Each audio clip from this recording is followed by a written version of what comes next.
দেখুন 55 মিনিটও আর নেই, 54 মিনিট পরেই জো বাইডেন এবং মোহাম্মদ ইউনুসের মিটিং। তার আগে মোহাম্মদ ইউনুস আসলে কি কি ধামাচাপা দিচ্ছে আপনারা ছোট ছোট ক্লিপ গোটা বিশ্বে ছড়িয়ে দিন। প্রয়োজনে ইউনাইটেড নেশনসকে ট্যাগ করুন, প্রয়োজনে ইউনাইটেড স্টেটসকে ট্যাগ করুন, আমেরিকাকে ট্যাগ করুন, রাশিয়াকে ট্যাগ করুন, যাকে ইচ্ছা ট্যাগ করুন, কিন্তু এই কথাগুলো ছড়িয়ে দিন।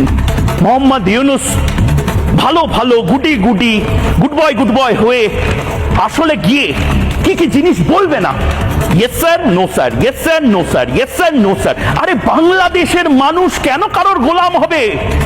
বাংলাদেশ একটা সার্বভৌমের স্বপ্ন দেখেছিল, একটা সোভারেন রিপাবলিক, লড়ে পাকিস্তানের সাথে লড়ে বাংলাদেশ তৈরি হয়েছিল। কেন আমেরিকার গোলামি করবে? আর মোহাম্মদ ইউনুস কেন আমেরিকার মধ্যস্বত্বা ভোগে, আমি নিজের ভাষা সংগত করছি, সংযত করে বলছি, মধ্যস্বত্বা ভোগে